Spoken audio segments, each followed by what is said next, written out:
the City Commission meeting to order. Tonight is Monday, August the 26th. The time is 5:30. If you would please rise for the invocation and pledge.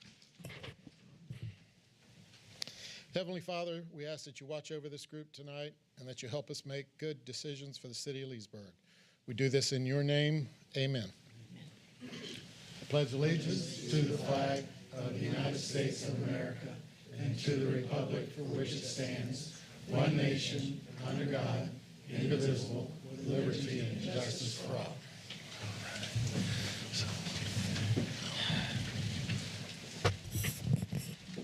All right, so we'll move on to item 2, proclamations. Oh, wait, it says none, but we have one. Whereas it is great pleasure that that Leesburg City Commission pauses to recognize City Clerk Andy Purvis for her efficiency and effectiveness in providing services to our city government, and whereas as an essential member of our staff throughout her career, Andy Purvis has proven herself more than capable of carrying out her professional responsibilities, and whereas Andy Purvis is a member in good standing of the International Institute of Municipal Clerks, the Florida Association of City Clerks, and the Lake County Municipal Clerks Association, where she currently serves as secretary. And whereas in light of the speed and drastic nature of change these days, lifelong learning is necessary for local government to keep pace with the growing demands and needs of the citizens we serve. And whereas Andy Purvis was awarded the designation of Certified Municipal Clerk from the IIMC in 2014, and whereas the City of Leesburg takes immense pride in her recent educational accomplishment of earning the prestigious designation of Master Municipal Clerk from the IIMC. Now, therefore, I, James A. Burry, Jr., Mayor of the City of Leesburg, do hereby recognize City Clerk J. Andy Purvis for her dedication and commitment to the City of Leesburg and its residents, and encourage all citizens to join us in extending wholehearted congratulations on her completion of the demanding curriculum required to attain the Master Municipal Clerk designation. Let's get a picture. Let's go right up front. Can everybody come out there? She does this for all of us.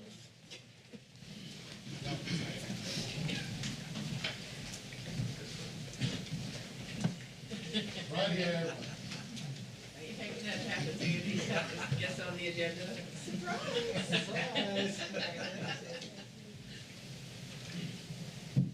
Can you get us all? I got you. 1, 2, 3. Very good. Perfect.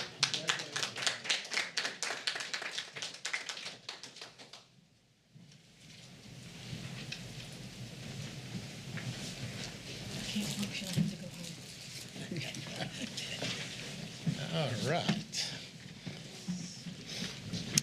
We'll move on to item 3, presentations. We have none.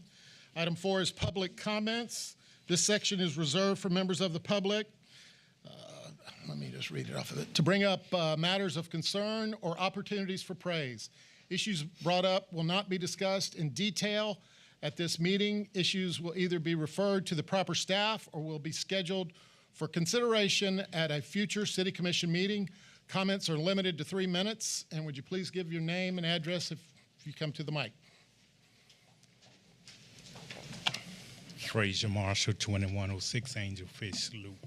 I would just like to thank the City of Leesburg, the Commission, and Ms. Tracy with the first annual fly-in. I thought it was very good, and the people that I talked to in the community really enjoyed themselves, and also to Commissioner Reisman.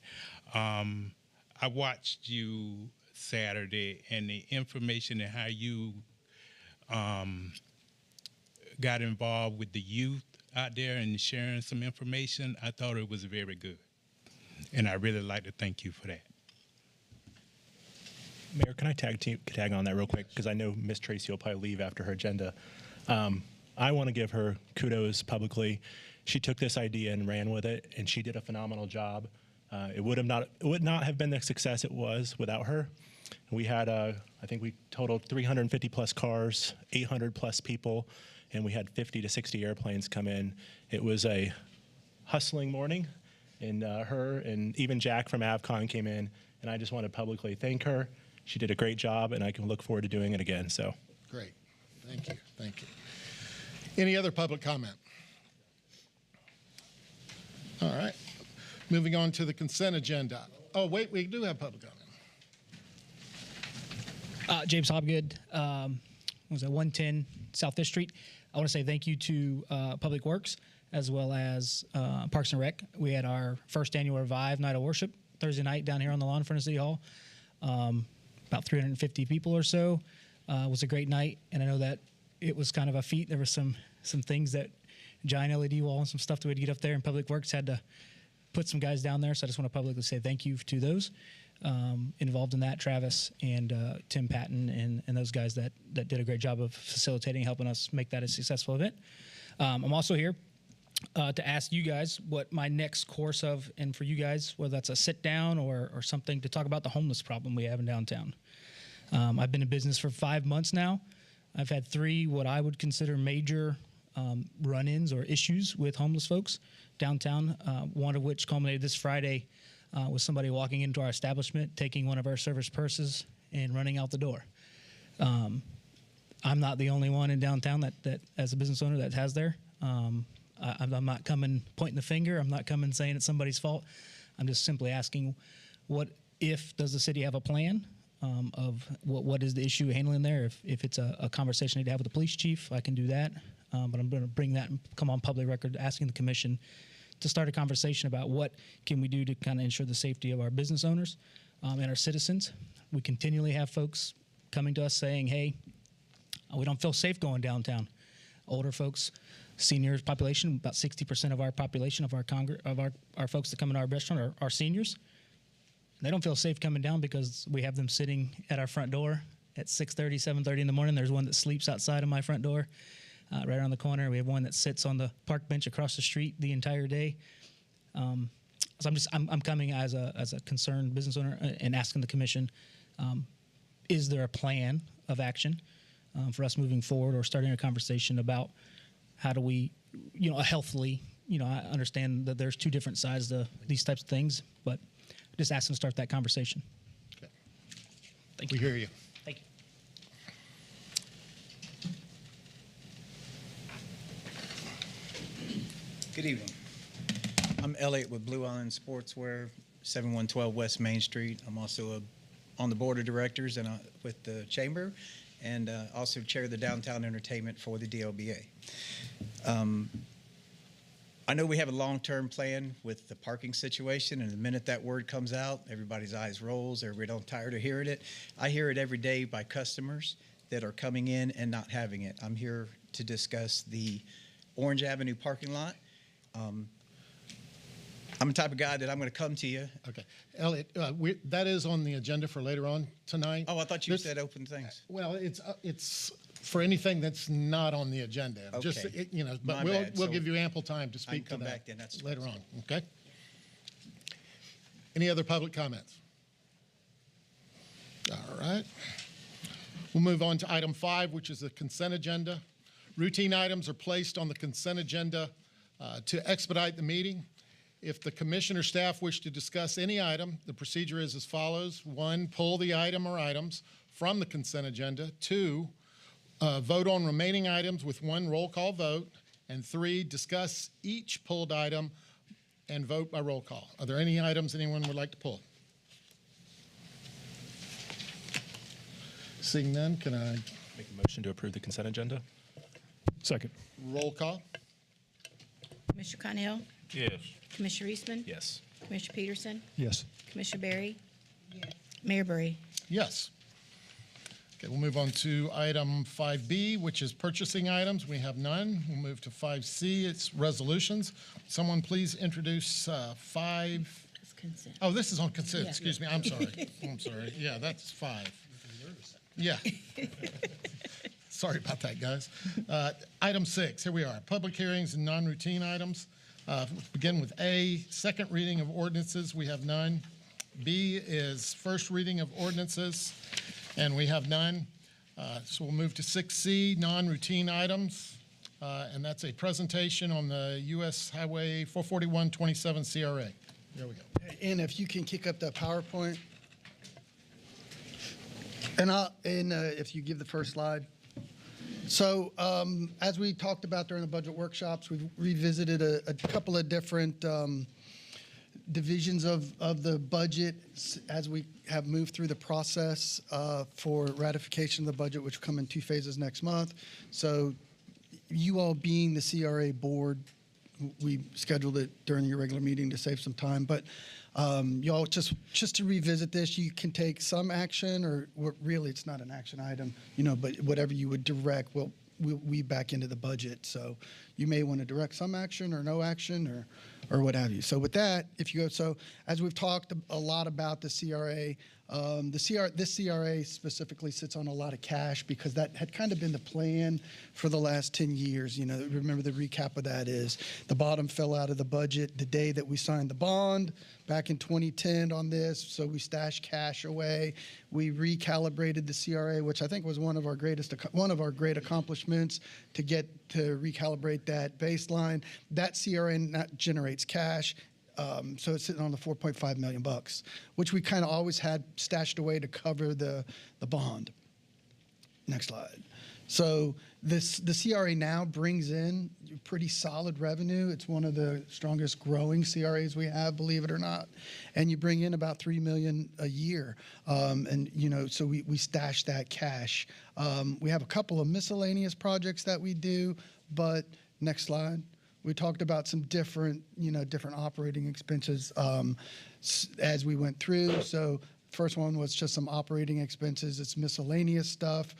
We did put the South Leesburg advertisement program in there to try to market South Leesburg. The debt payment is the big one. And then we talked about transfer of $2 million this year to help with the Susan Street project. And that left about, if you transfer about, it's a little bit less than that. Next slide. So this explains the debt. You've got about a couple of $1 million in there to consider. Next slide. So that's where we end. So that's where we left the project, and just wanted to revisit that and see where you guys wanted to go. You can leave that be. You can modify it a little bit. The only probably new news, which is probably new for all of you this evening, is the county is teetering a little bit, and in fact, I only got word on this today. One of the big shifts we did was putting money in that 441 into Susan Street. Sitting on the county's desk is an approved $1 million grant from the TDC fund. Tomorrow was scheduled for our $2 million modified TDC grant that it appears that the county is going to kick the can down on that one because they have not finished their CIP funding. So is that $2 million that we had programmed in there in some abeyance or in some question? It probably so, and we'll know more October. So if you would lose funding from the county TDC for the grant, this is where I'll be coming to you all to fill in the budget gap. I'm gonna recommend to you that we continue to march forward. One of the other new pieces of information too that came in early this week, very late last week, was the federal government gave us a new rule on the American Recovery Project, which is money needs to be allocated by 12/31/24, so end of this year, and needs to be spent by 12/31/25, end of next year. The definition of allocated is starting to tighten up, so they want to see contractual stuff. Whether we get somebody to come in and show us the contract, I don't know. The biggest pieces of money left that we have to spend from the ARP is the $2 million. Is that what we put in there, Brandy? Was $2 million from the ARP for Susan Street and the $1 million for the marina. So I yelled at Cliff and Travis, we really need to expedite getting those projects to budget or procurement so that you can have a signed contract by the end of the year. I feel pretty confident we're going to do that. And then as long as we have that signed contract by the end of the year, I also feel pretty confident that by the end of next year, we'll have the money spent. Now, whether this is a blue-red thing and depending on who wins, the White House, could dictate another change in policy. So it's anybody's guess. So those two things are kind of just out there floating a little bit. That maybe puts a little bit of cloud on funding. Commissioner Reisman had talked about some sign grant increases that we haven't got in there yet. So that's kind of just to prep you for any conversation you want to have this evening on where to go with the 44127 CRA. I have a question, please. City Manager Minner, with the American Recovery money that was given out to the two CDCs, does that affect those two? Has all that money been allocated and spent, or? That's been allocated and spent. Okay. Now, whether and those are $750,000 each. I believe Leesburg CDC has actually probably spent all that. West Leesburg CDC has a lot of that still in reserve for their one apartment complex or duplex concept that they're talking about. I think from the definition of federal government, a contract showing it's spent, we have that. Okay. Just curious. Other questions? You think it's wise to hold off on the sign grants until we have confirmation from the county? I think so. So I'll hold off on requesting that. Okay. Everybody okay with that? Did you hear the comment? One quick question. The $2 million for Susan Street, are we moving the funds or just budgeting? It's just Budgeting. Okay, thank you. Any other questions? So do you need a consent? No, I kind of got your consent now. So what will happen We'll hold is off on the budget as it was in this format, and as we talked about, budget workshop format will pretty much look like that for you in September. So holding $2 million in reserve. Okay. Good deal. All right. Would somebody please introduce 6C2? I'll introduce 6C2, be read by title only. Resolution of the City Commission of the City of Leesburg, Florida, authorizing the conversion of Orange Street parking into 3-hour parking only and providing an effective date. Move for approval. Second. Discussion? I'm fine with this. I just want to make sure that we continue to keep up enforcement. I know people are in other parking areas downtown are abusing again. So if we get a little laxed, I think people will retreat and go back to the old ways. So I think we need to keep up enforcement. So This is a positive for downtown, so I fully support it. One comment I have, just for everybody's information. Morrison United Methodist, the church at the corner of 9th and Main, has come to the downtown business community to let them know that employees of downtown businesses are more than welcome to park at no cost in their parking lot. And that would be the one that you enter off of Lee Street, and there's 2 rows of parking kind of behind what used to be Macklin's office and is now the preschool, or not McCracken, no, this is Lake Prep, yes, the school. So they have direct parking that they own, but the road where it comes into Lee Street, there's parking, and that wraps around and comes back to Main. So,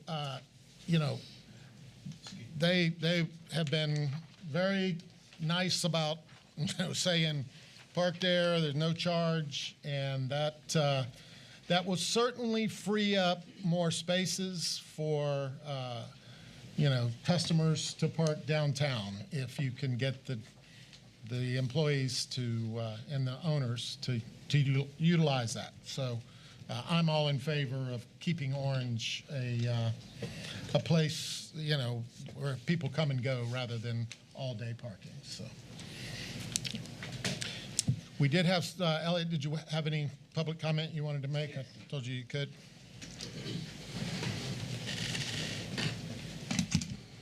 Thank you for considering the parking on Orange Avenue there. I did go to Pastor Dave, and we're looking like 70-plus parking places. We just got to get us, I park there, I'll walk, just enforcing the parking and just change the culture. We need people to come downtown for us to thrive and continue. It's just not me, but we hear it every day from customers and other business owners.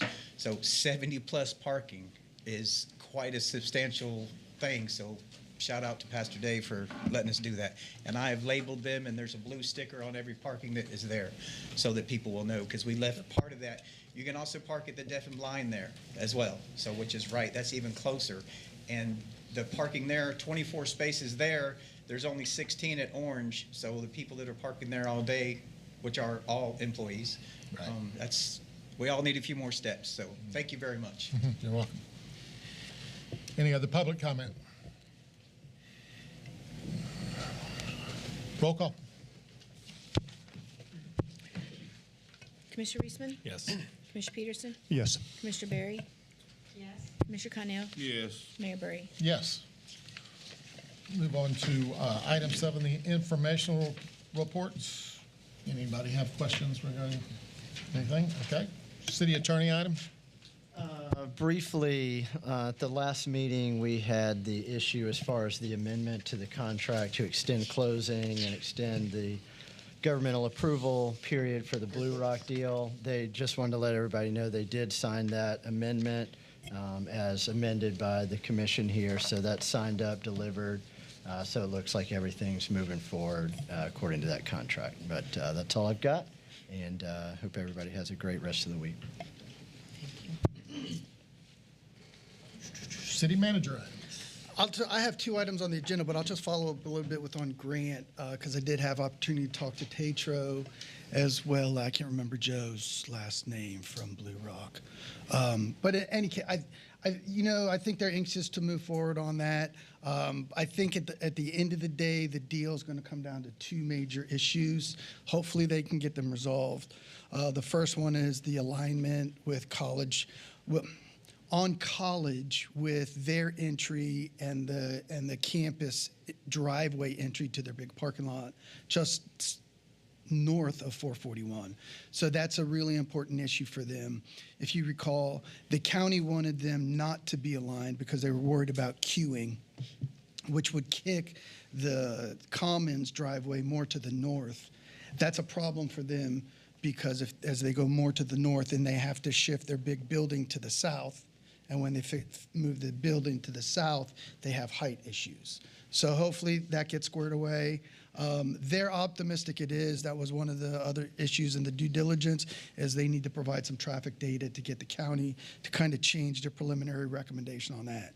The other issue that they have is a requirement for additional stormwater. Their stormwater issue is that St. John's is asking them for a little bit more stormwater because they don't want absolutely zero runoff to go into Silver Lake. So that's pushing their issue a little bit more than what they thought. So they're actually back now talking to Tracy and I about easements and different things they can do to push, kind of doubling their stormwater over into the RPZ.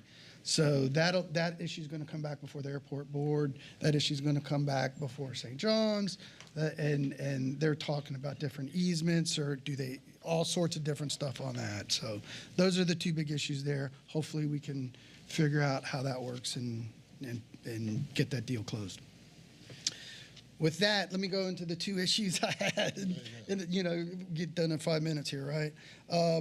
So issue number 1 here was the power cost adjustment, and typically since a couple years ago, even though this is an administrative matter, I just want to bring it to your attention, give the explanation why.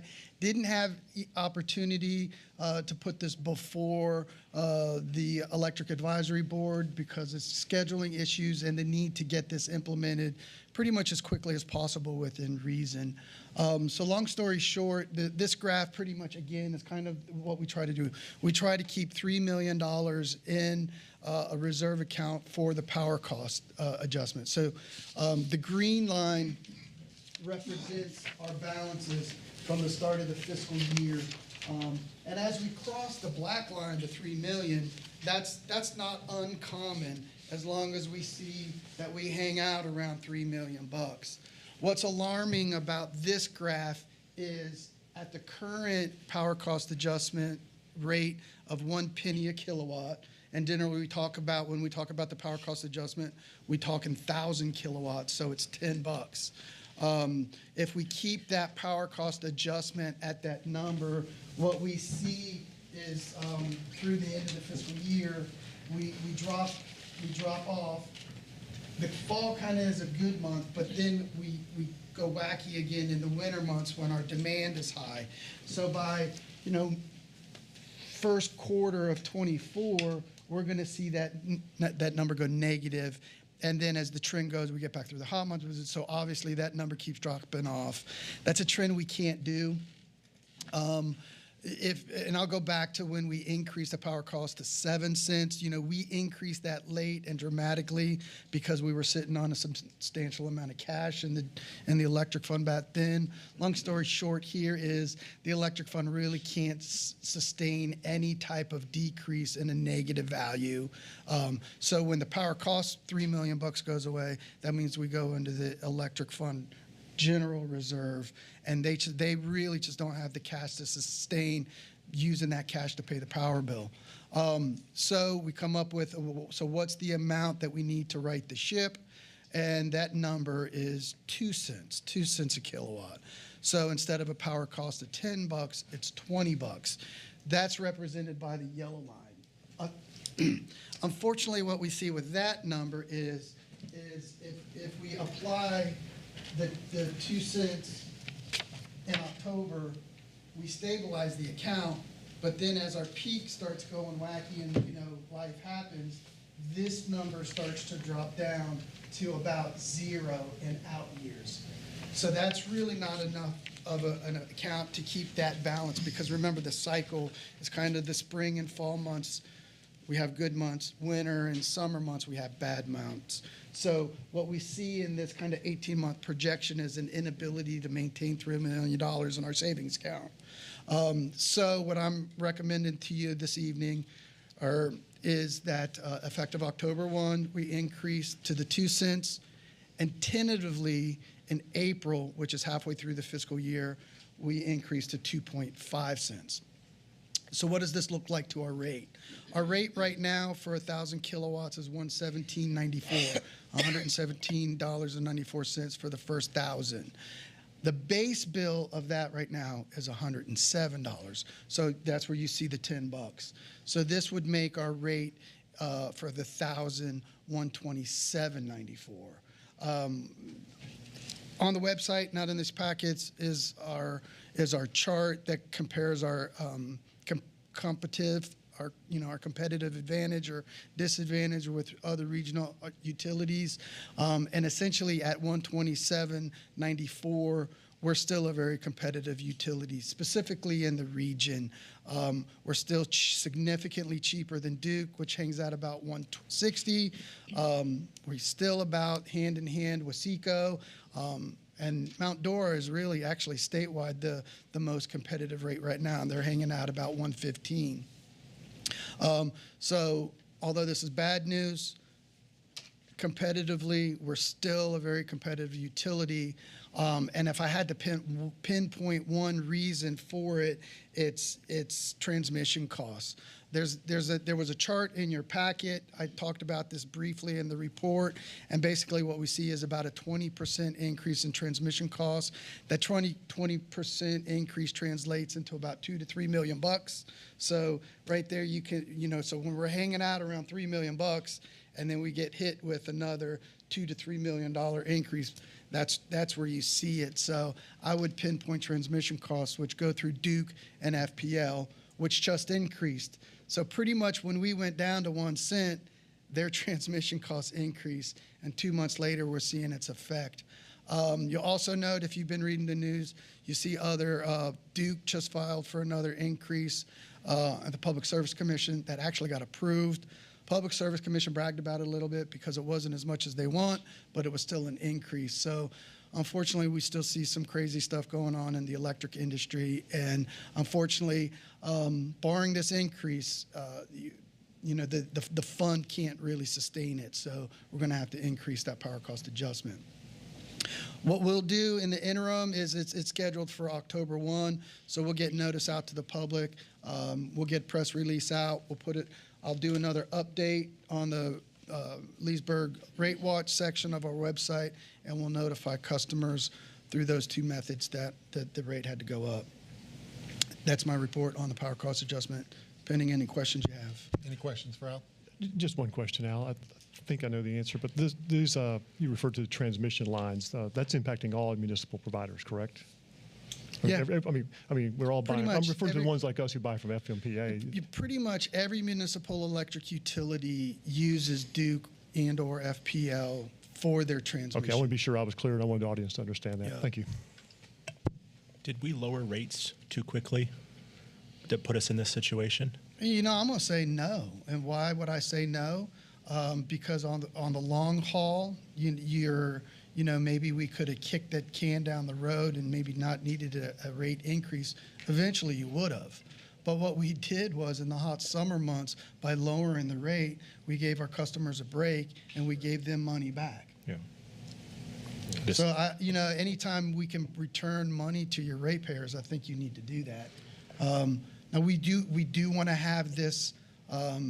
We don't want to see a bouncing yo-yo power cost adjustment, but it's a pretty fine line on, how much money do you keep versus how much money do you give back to your customers, and our strategy has been give it back to our customers as soon as we can. Hence, this is why. The two-tiered approach here is, we don't want to jack it up. I mean, we could jack it up to 2.5 or 3 cents now, and you're going to be sitting on a hoard of money. But that's too much. So we're trying to do it incrementally and do it at a rate that we can sustain for a 6-month period, which I think is reasonable. The increase is April or March, 2.5? The 2 cents will be October 1, but so the on your two- October bill. And October is strategic because A, it gives us enough time to notify customers, and B, October is when your ACs start getting turned off. So hopefully, you see your kilowatt consumption going down even though the rate's going up, which equals about the same net bill to you. And then inversely in the springtime, there could be a number of factors in the next 6 months that we can kick the can down the road a little bit come April. Based on our projections today, we're not seeing it. And obviously, if we see some indicators that allow us to push off rate increase number 2, I'll be back to you saying, yay, we can push that off. And that'll be, for example, if we have a great winter where it's super mild and it's consistent and we don't peak out, that's going to help us push down those projected losses. Andy or Anna, put that other chart up. That's what I was looking at. So, that's the power cost adjustment chart. I know it's crazy, but that's the matrix and how we come up with this every month. And so up in the top, I know you can't read these numbers, but these are our fixed energy costs, or, the ones that change. And so, again, the city's bill is kind of like a demand customer bill. It's based on demand. So if the whole community peaks out high at our 125, 118 megawatts, then we see really high bills, even with high consumption for us.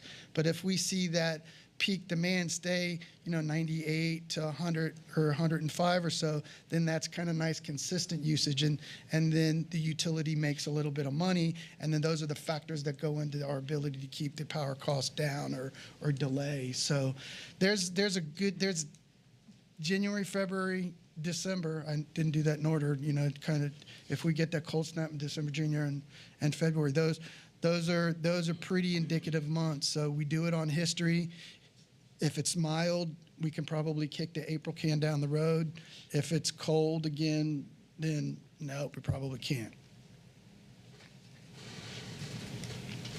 Other comments, questions?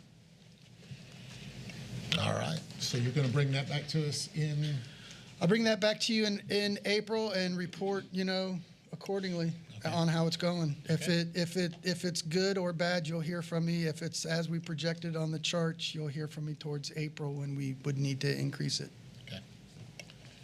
The second item, look, I bring this up because I received an email as well as the mayor from your chairman of the Rec Advisory Board, Mr. Croft. And Travis has been in my ear a little bit on this topic. So before we kind of put the fiscal year 25 budget to bed next month, do we want to consider a pickleball concept? It's obviously a fad that's been in the region. The county's built pickleball courts at Pear Park, for example. Other communities are putting them up with lights. They're in the villages everywhere, and it's a constant topic with the rec board, to the extent that we got the letter from the chairman that said, will you guys consider building pickleball courts? If you consider building pickleball courts, these are the things that I would tell you. There's one concept which I will say, maybe you want to think about this, but then I'll say, if you do it, you probably don't want to do it this way. But, in the spirit of full disclosure, we talk about the options. So one option is take the tennis courts that are on Palmetto. There's 4 of them. The ratio is 1 tennis court for 2 pickleball courts, which is probably why everybody's playing, right? So you can convert the Palmetto tennis courts into pickleball courts for about $100,000. That is a real super easy solution if you want pickleball. The other side of that equation, though, is while there's not a lot of tennis being played at those courts, the folks who play, if they're gone, you will hear from them. And they're the high school and the USTA and First Academy. And those are shaping up to be our last tennis courts in town. So before you get rid of those tennis courts, okay, that's an option. It's a less expensive option. I don't think it's the better option. The other option is if you build pickleball courts, we still do have property where the old public works, we had an old public works shed, kind of just north of Lakefront TV's home, which I think it's 2nd and Palmetto, kind of in that block, where we can get 6, 8 pickleball courts constructed on our existing properties. That ballpark estimate is about $500,000 for new pickleball courts. How would you fund this? I would say, even instead of putting it in the fiscal year 25 budget, you fund it this year. But there's ramifications to that. So we're sitting, and we talked about this with Main Street and bringing over some DST monies to do Main Street, sifting over downtown CRA monies to do parking, and then we're kind of sitting on about 1.5 million or so of DST monies that remain unspent. And we were kind of keeping that in our pocket for downtown expenses. We talked about that a little bit. So if you would want to build pickleball courts, that's where I would go grab that money. Do it from this fiscal year. That contract, and all you would need to do is kind of consensus today. Yay, we want pickleball courts. Or if you want time to think about it, we can talk about it next week. But that's where I would take that allocation. So instead of sitting on $1.5-ish million of unallocated DST that we're targeting for downtown, I would pinch that $500,000 off from that DST money and start building the pickleball courts. Or continue on the road and push the pickleball courts into another year. And you're talking about it this evening, which is really what I think the hope of the Recreation Board Committee was, is that y'all talk about it, y'all know it's another want. Doesn't mean you have to do it, but yeah. It's another want. Just a question about the property itself, where the old shed was, if we were going to build brand new ones.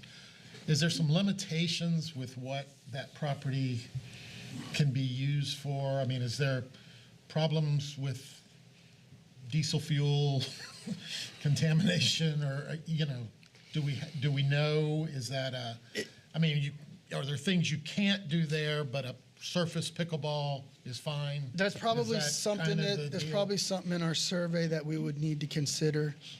The only reason I bring it up is we have talked for years about that Palmetto 2nd Street corridor to Venetian Gardens, and how to tie Main Street and get better traffic in that area.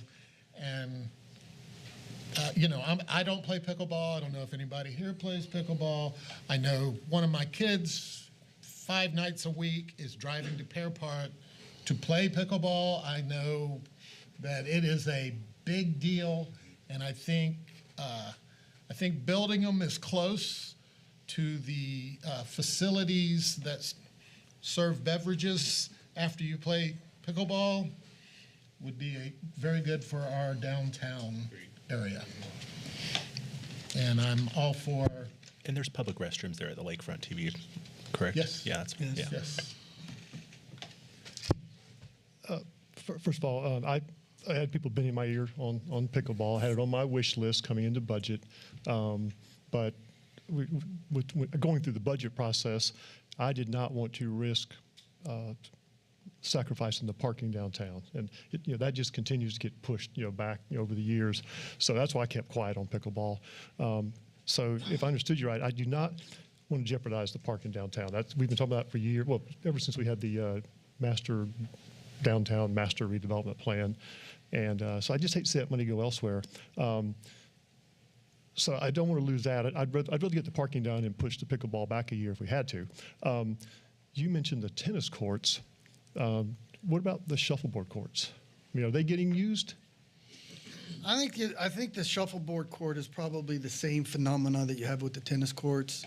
Even though there's not a huge contingent that uses them in the winter months, you do have a pretty good contingent. So if you opted to get rid of shuffleboard for pickleball, you probably have an equal argument from a different. Could there be some give and take? Like when you were talking, my first reaction was, could we just convert 2 tennis courts to 4 pickleball courts right now? Keep 2 courts, have 4 pickleball, and maybe you even take some of the space from shuffleboard, but keep. I don't even know how many shuffleboard courts we have. I've been there. I think splitting. Too many. So could we encroach on those? I'm trying to find a way to keep the numbers down and get. And it's used. I think splitting the baby is. Obviously, I love to split the baby. You see me do it all the time. Well, it's affordable. We could do that right away. But in this case, I wouldn't split the baby because of the groups that use those. When they're used, they're used. So you need those 4 courts if you're going to have high school. So your recommendation is if you're going to do it, build them to the north. Yeah. Okay. And if we have the money, I'd love it. But I just do not want to jeopardize parking. Parking's been kicked to the curb 4 years, at least 4 years now, 3 or 4 years in a row. It got pushed back. So you've got the 1.6. Yeah. 1.6 is in the budget to be approved in September for parking, with some spillover monies that's sitting in DST at 1.5. Okay. So if you take $500,000 or so to put towards pickleball, you'll still have $1 million to come back and supplement parking if you wish. And I already told you I'm afraid the 1.5, 1.6 won't get it. But I'll stand by. That's my comment. The parking has been important to me. It's been important to downtown. It just continually it's been pushed back, and I just want to that's my number 1 priority this year in budget was get that done. I kept my mouth shut on pickleball. I fully support pickleball, but I want to get the parking done, even if it's at the expense of pushing it back a year. That's my opinion. I'll agree with Commissioner Peterson. I want to get the parking done, and then we can move forward with the pickleball. I think pickleball is needed, but we've been pushing parking off for a long time. And how many pickleball courts can we build north of the building? I think we get 6 to 8. Okay, that's great. Okay. I'd like to add a comment as well. I know your priority. My priority still sits as home improvements for the area as well. However, pickleball courts are definitely a major need, and people do go and play. And Pear Park is a good little distance. I think this would add value to the downtown area, as well as the Venetian Center for activity.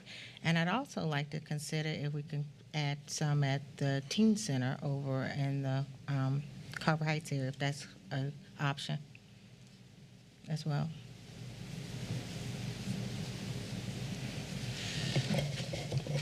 Okay. Just one last comment. Going off of Mayor Burry's comment on, I remember years ago talking about connecting Venetian Center to downtown. I mean, if we're are building pickleball courts to the north, new ones. I don't think we have to design it now, but could we at least be thinking about how that's going to? I heard years ago there was this dream of a walkway or like a bike path type route from more of a walk route. Well, walk or bike from downtown to Venetian Center. I just throw that out as an idea. Because basically these courts would be right along the trail to begin with, you know, so dovetailing off of that, you know, you could go down to Canal Street, you know, right from the trail to get to the Venetian Gardens. Right now, riding a bicycle from there. But Years ago, the Leesburg Partnership, it was a very, you know, grandiose plan, but there was talk of a walkway bike path. Yes. There was even talk of a trying to get across. going across Dixie over, you know, above and all that. You know, Right. and that was a long time ago. But I was just going off your idea of creating a walkway and trying to get people to come downtown after they play. Yeah. How many parking spaces you talking about that in the downtown for 1.6 million? I don't know that number. The additional parking areas would be a negative in removing non-conforming along Main Street and the side streets. And I think that number was 18 to 20. So if you took away all the non-conforming spaces, you'd lose 20. My hope would be to get those back in the, for lack of a better area, the Partnership Magnolia area, right? So the concept to knock down that building, I don't know, that building's, we want to go 5,000 square feet. We talked about that earlier today. So that picks up, I don't know how many that picks up. Then we have a grass area, that'd be the southeast corner or southwest corner, kind of around the water tower. Maybe we can, you know, get in a partnership with Livestream. And so hopefully we pick up a good number of centered parking spots and design that properly. So even though we lose nonconformity, we gain overall. So until we put the pencil to paper on that, I don't know what the number is going to be. So is it a possibility that the parking might be more than the 1.6? I mean. Yes. Okay. That's why we're, okay. And where would that money come from? The DST monies that you just didn't spend on the pickleball. Oh, I thought that 500 would come out of the 1.6 if you split it on the pickleball. Right, that would leave you 1.5. So there'd still be money there for parking if we overflow, So if you spent the 500,000 on the pickleball, what's that leave for the downtown parking? about $1 million, Okay. above the 1.6 that's budgeted. 1.6 budgeted and 1.5 in reserve right now. So we Yes. take the 0.5 for pickleball, then we only have $1 million left for parking. Basically. Correct. So, And if it goes over the anticipated 1.6 with the additional DST holding, how do we handle that? You take it out of that 1 million. Still That- stay out of the one, okay, Yeah. Or the- all righty. yeah. And just one other comment about the tennis court avenue.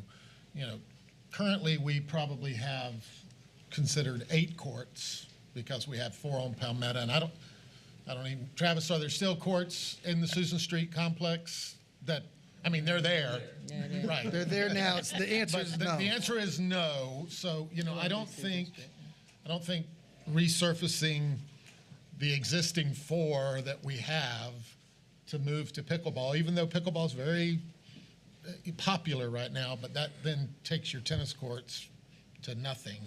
And I don't think that's fair either. So I'm still in favor of the location being that corridor. But I understand the parking issue also. So one tennis court makes 2 pickleball, Basically. correctly? Yeah, Yes. okay.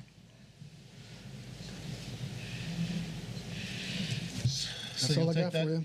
I got you. Take that with you? Yes, sir. Okay, all right. We'll have a roll call. You decided to sit tight. Yeah. Right, not For a year. for a year.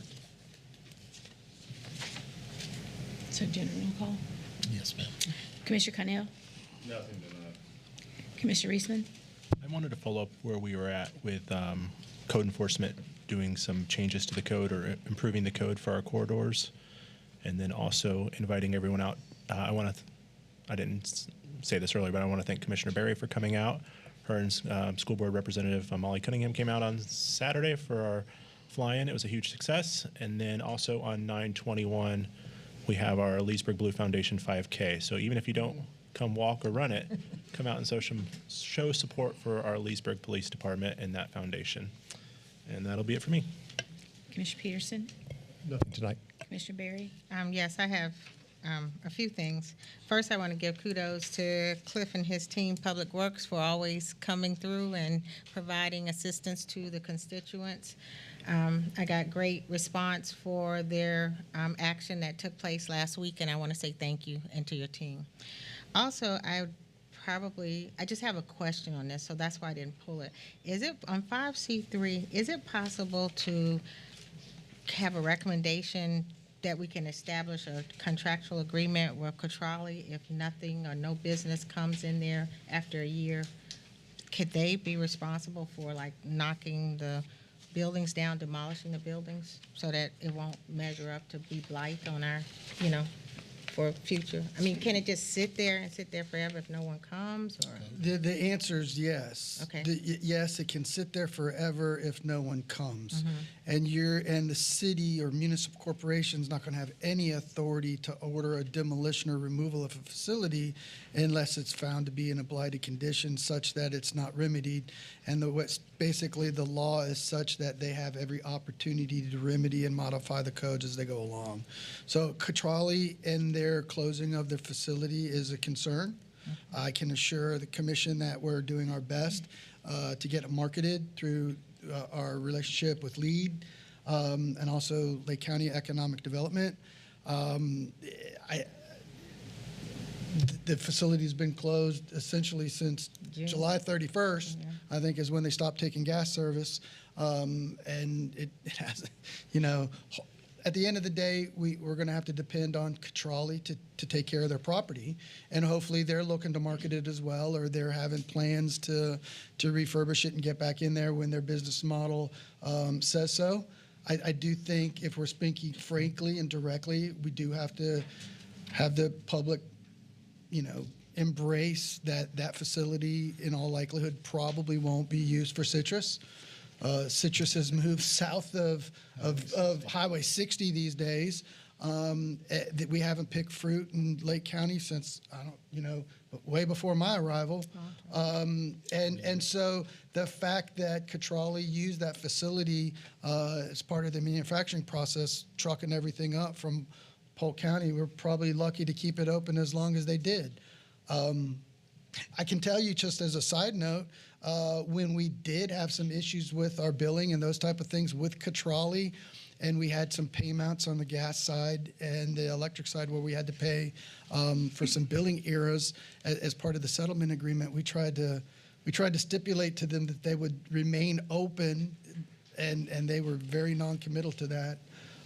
So that was 6-7 years ago we were worried about it. So unfortunately, at the end of the day, that's Catrali's property, and Catrali's going to have to follow the codes and the rules of the community, and all indication is that they will. Okay. Are they going to list it for sale, or are they just mothballing it for now? I don't know. Okay. Is 1 year reasonable, though, to consider, time to market for somebody else, another industry to come through? If that facility is refurbished and somebody is in there within the next year, then that will be a coup. I think the community needs to brace themselves that facility will be empty for some time. Wow. I just want to ensure that code enforcement stays on it, because a lot of their overflow lots are grass is over. There's a lot of property that needs to be Overflow is addressed. overgrown. Yeah, and so code enforcement needs to get on that property and make sure that it doesn't deteriorate more than it already is. Understood. I would think they're motivated to sell it. That's what I would hope. I'd like to also add that on Thursday, August 29th, District 1 is offering a hurricane preparedness and hazard tips to the constituents from 6 to 8 p.m. And the presenters will be Lake County Emergency Management, Megan Milanese, and the Fire Department, Deputy Chief Ryan and Captain Amanda Stevenson will be out as well. We'll be doing a voter registration. and it's at the Door of Hope Ministries on 1111 Pamela Street in Leesburg. And we're partnering with the CDC East and the CDC West, and I'm asking for all to come. Even if you're not in District 1, please come and help support. Bring a friend. Mayor Bree. Nothing tonight. Motion to adjourn. Second. We're done.